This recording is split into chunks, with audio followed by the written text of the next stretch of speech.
Sekali lagi Bapak mungkin. Nah itu belakang nih kok ada. Sinten. Lah niki ngarep iki ono ya apa iki?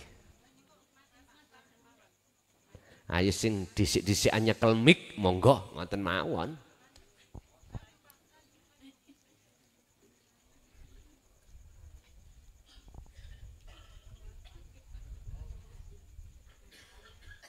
Monggo.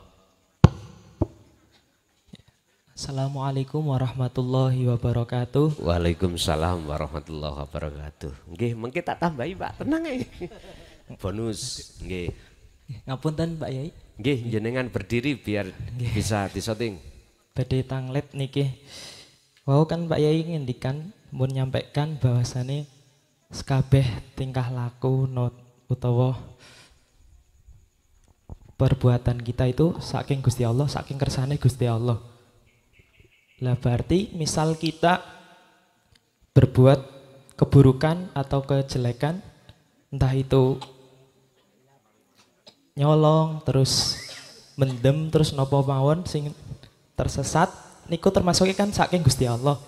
Niku pripun Mbak Yai? Nggih. Niku mawon pun. Nggih. Nggih. Inilah kiai sak donya gak iso jawab. Kecuali sing jawab Allah baru bisa. Artinya apa? Di dalam Al-Quran hujahnya ada. Jikalau baik datangnya dari Allah, jikalau jelek dari nafsumu sendiri. Ini dipandang syariat benar supaya kita biar tidak condong ke pekerjaan maksiat. Sekalipun yang menguasai di situ Allah. Yes. Kalau kita itu memandang dari syariat, bingung Pak. Kiai syariat nggak berani mengatakan iku songko Gusti Allah. Mesti mengatakan nafsu karena memang beliau punya dasar hujah Al-Quran. Terus kalau kita tarik dari kacamata hakikat berarti ada penguasa dua. Allah dengan nafsu dalam diri kita. Lah ngoten nggih. Padahal hakikat itu memandangnya itu ilahun wahid, ketunggalan. Terus biar gak bingung bagaimana kalau maksiat itu datangnya dari Allah, ya apa iku biar kula saged nrimo. Lah ngoten nggih. Saged memahami. Pun nyun sewu. Bahasa maksiat, bahasa taat itu kan muncul dari syariat. Baik dan jelek. Nyun sewu. Terus siapa yang berkuasa sesungguhnya di dalamnya itu? Tergantung. Kita mandangnya dari mana? Kalau mandang hakikat mandang ahad loh Pak ya. Keesaan Allah. Enggak boleh kita mengatakan penguasa dua. Enggak boleh. Walillahil masyriq wal maghrib.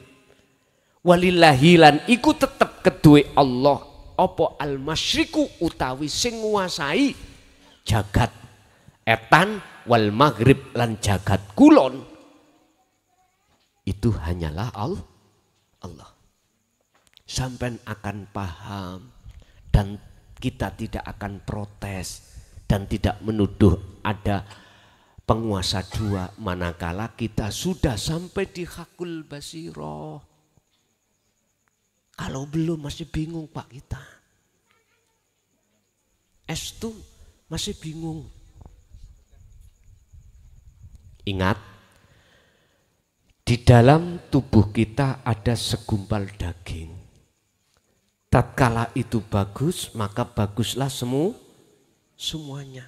Jikalau itu fasad, rusak, maka rusaklah semua. Apakah itu? Hadis Rasulullah sahih itulah hati. Terus dinukil oleh Imam Ghazali di dalam kitab Ihya Ulumuddin juz 2. Insya Allah kalau enggak salah. Bukan hati maksudnya seperti hati ayam, bukan.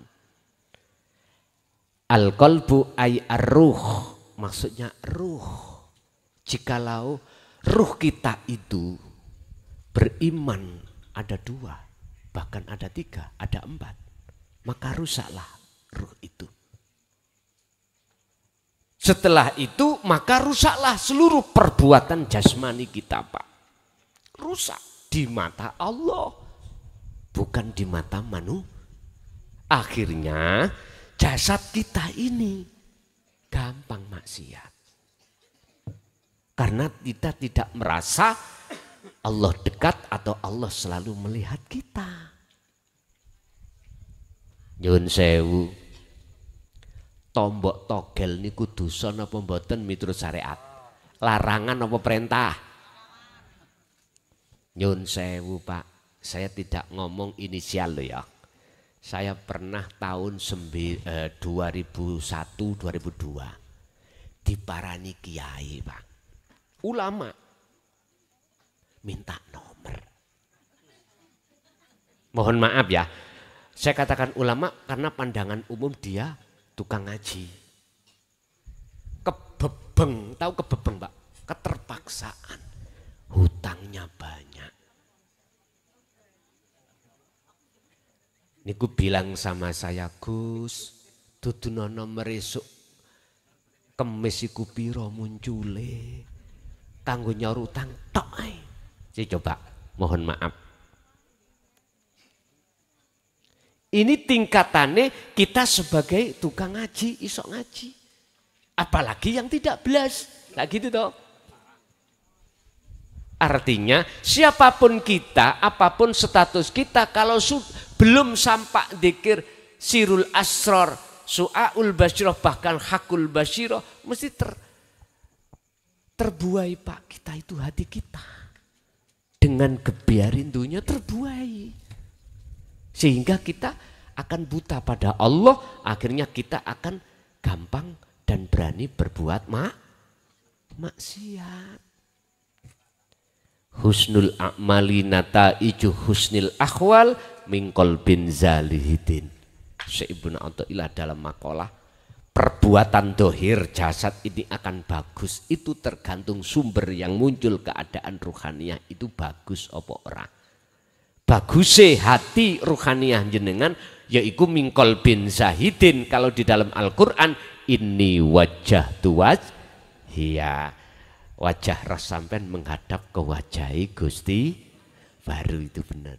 Nek wis seperti ini Allah terasa dekat dan Allah terasa selalu melihat kita. Enggak akan Pak kita itu gampang berbuat maksiat. Bapak Ibu, terus bagaimana kita meyakini kalau maksiat itu datangnya dari Allah? Ngeten, jangan dilihat makhluke. Nek sampean lihat makhluke mesti muncul kata-kata mesti muncul kata taat dan maksiat. Coba sampean lihat dari sisi ilahun wahid yang berkuasa, siapa? Nah, kalau sampean sudah melihat itu, barulah kalimat maksiat dan taat itu fana. Sehingga manakala ditarik ke syariat lagi, sebab apa Allah menguasai si A berbuat maksiat, si B berbuat taat, sebab apa? Lah asbabun nuzul akan masuk niki, seret sampean tahu jawabane. Oh, mek satu jawabane. Yang taat sami'na wa atokna, yang maksiat sami'na wa asaina. Jawabannya di dalam surat Al-Baqarah ayat ndek-ndekan. Innalladzina kafaru sawa'un 'alaihim a'anzartahum am lam tundirhum la yu.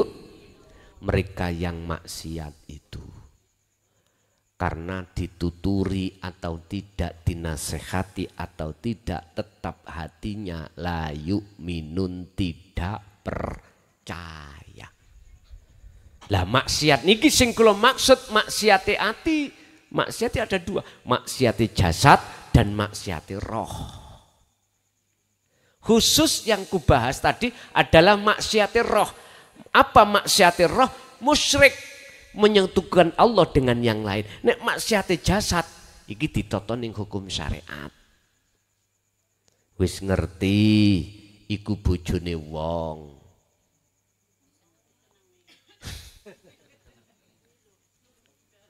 Paham ya?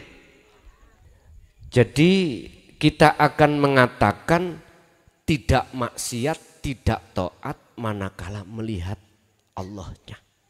Sebab gak mungkin Allah itu berlaku maksiat. Kalau kita sudah duduk di akad, selain akad kan gak ada. Kan gak ada Pak. Yang ada kan cuman Allah. Bagaimana mungkin kita makhluk yang tidak ada bisa melakukan maksiat taat.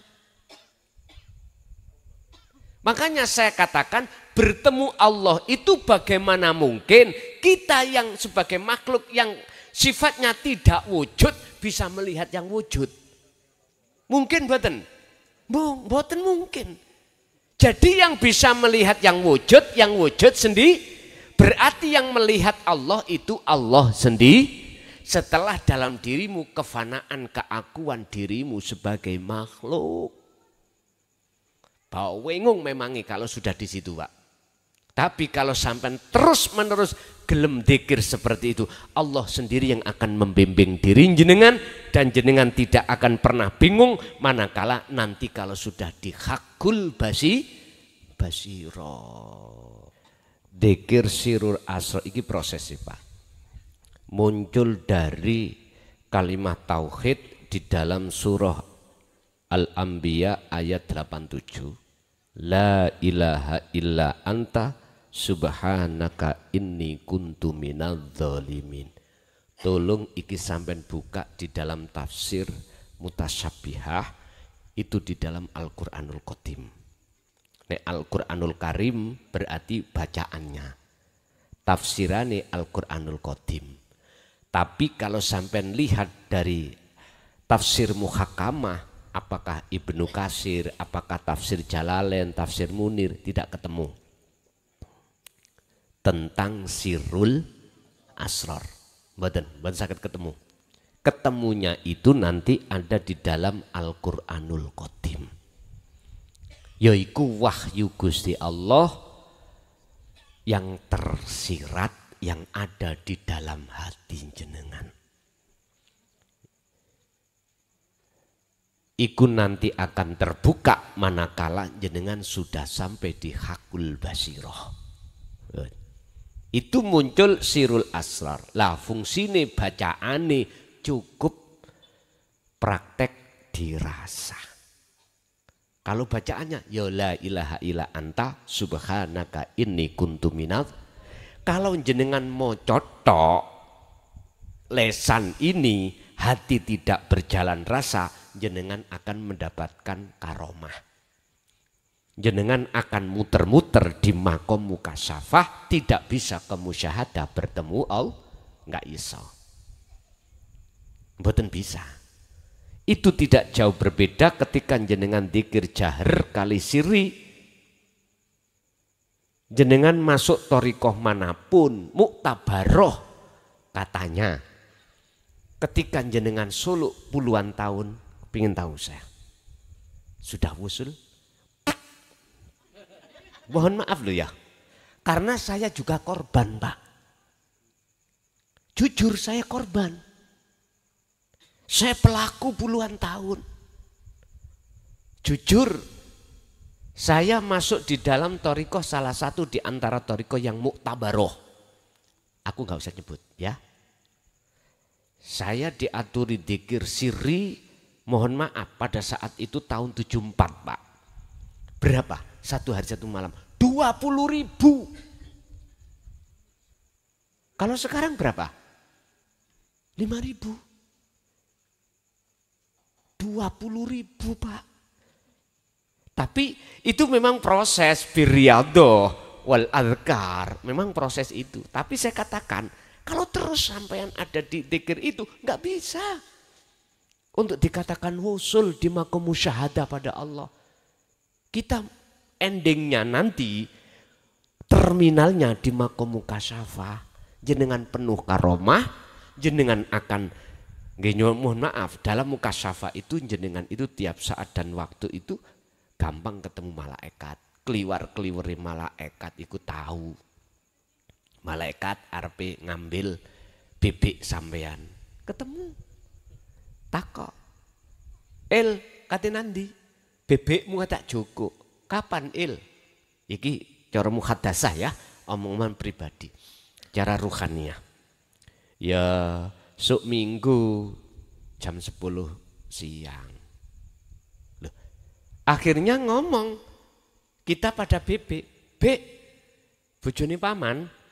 Ngeten. Atau paman bojone bebek.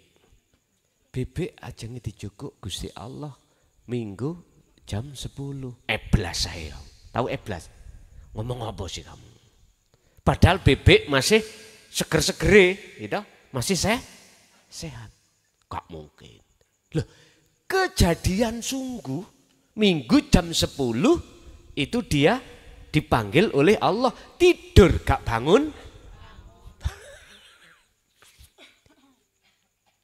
Loh, itu babakan ilmu kasyaf, ilmu karomah, itu bukan ciri wali, bukan ciri kekasih Allah.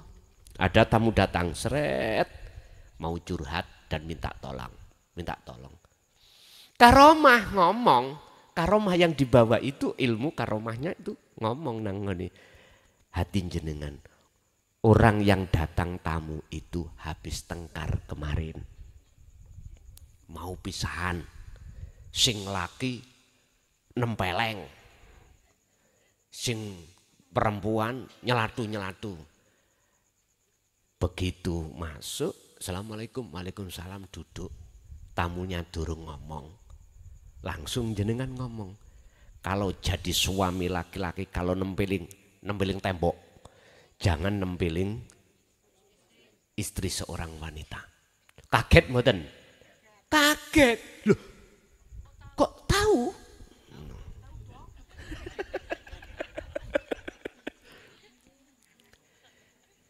Ibu jenengan walaupun punya mulut dua, yo jangan mewir-mewir.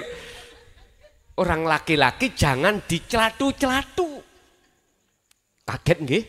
Kaget.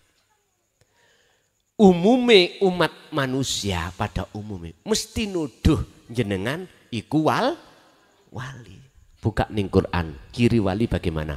Ala inna auliya Allah la khaufun alaihim walahum cirine kekasih Allah itu hatinya gak gampang gelisah, gak gampang susah, khawatir, takut. Sebab apa? Hatinya itu wis yakin, sibuk kabeh sing ngatur Gusti pun. Aman toh? Mboten cirine sing kaya ndak. Makanya masyarakat harus tahu. Jangan didik-didik orang yang sudah tahu perkara yang akan terjadi. Oh itu wali, karomah, kewalian. Bukan. Tapi juga ada kekasih Allah itu dibonusi Allah karomah. Tapi karomah itu bukan tanda kewalian seseorang terhadap Gusti. Balik pada Quran. Jadi boten nenten lafate Pak, prakteke dirasa. Dan dirasa itulah yang akan membangun hati sampean yakfur bitaghut, bisa meninggalkan selain Allah, wa yu'min billah, maka bisa bertemu Allah. Yang kedua, lali.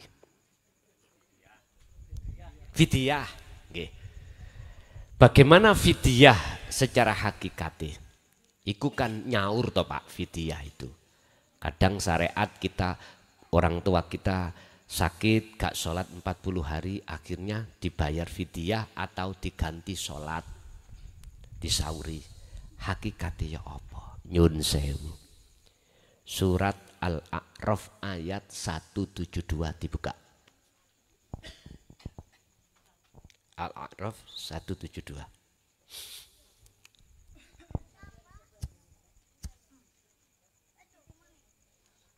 Wis tah pawenak nek ngaji ana kitabe niku nggih.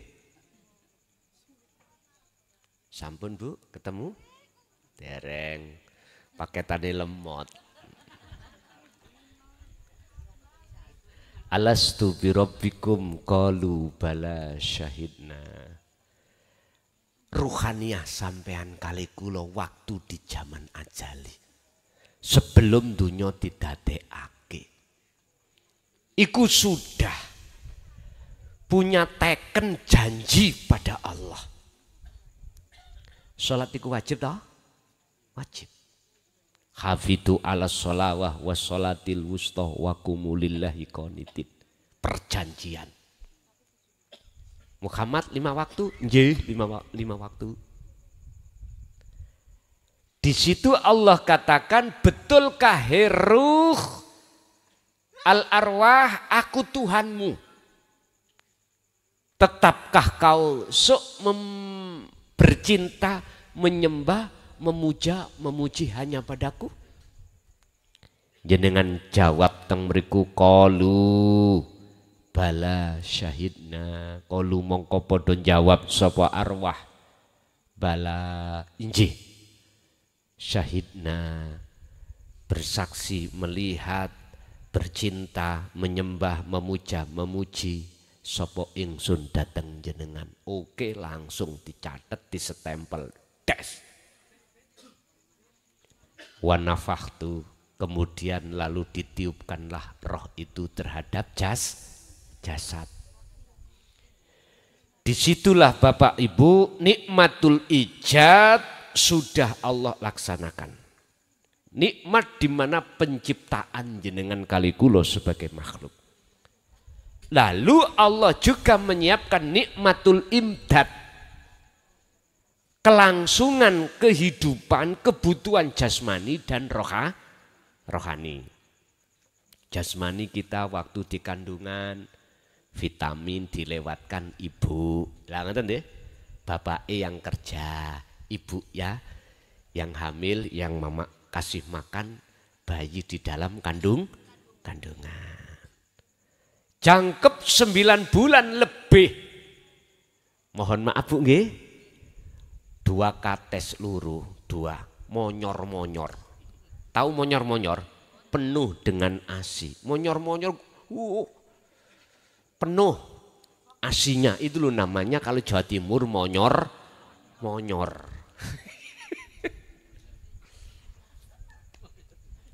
Entah kalau di sini apa namanya? Besar nih loh Pak Bu. Mengker. Ngapunten ya. Niki fakta. Allah sudah menyiapkan nikmatul imdad terhadap bayi jenengan kali kula. Lah ruhnya bagaimana? Rasulullah mengatakan kullu mauludin yuladu 'alal fitrah. Bayi yang dilahirkan dari seorang wanita, apakah itu orang tuanya muslim atau ghairu muslim, tetap fitrah.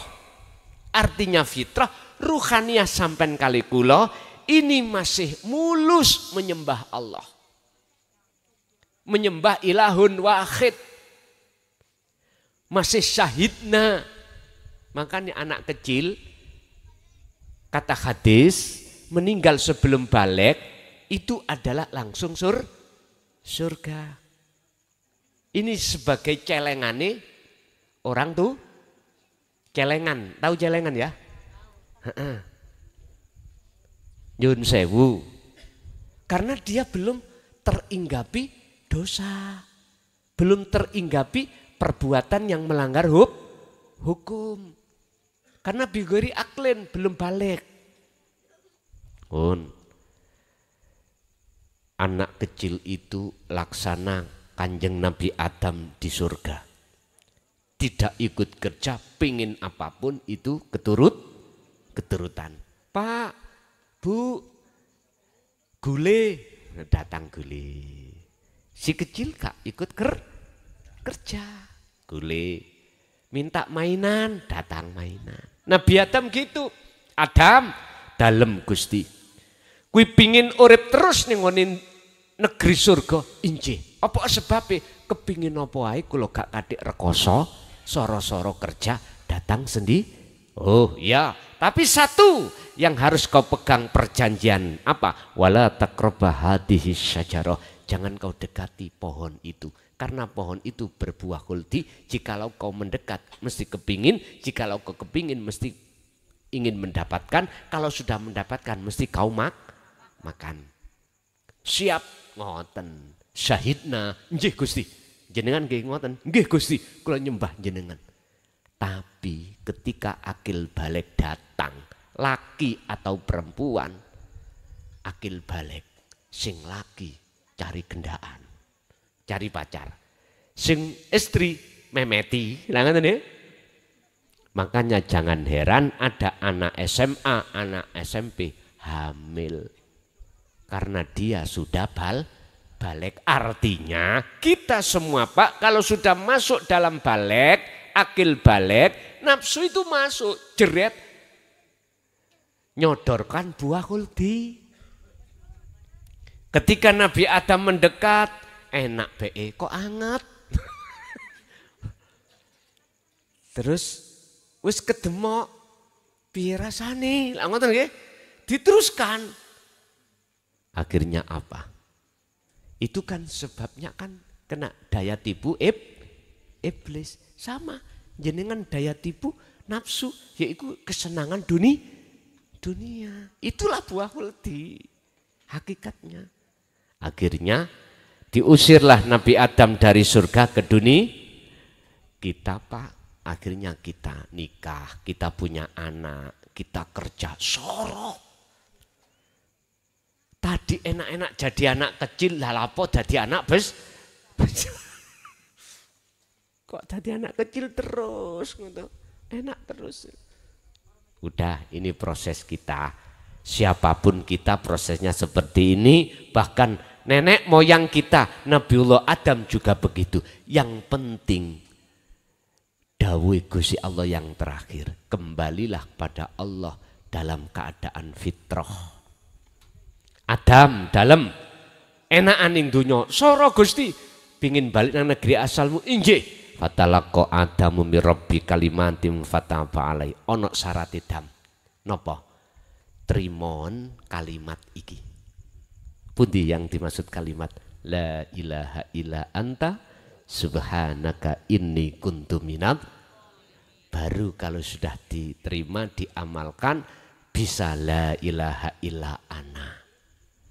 Nabi Adam menerima kalimat ajaran Kanjeng Nabi bagi kita di jalur dinu tauhid. Inilah maksudnya kalimat atau wahyu.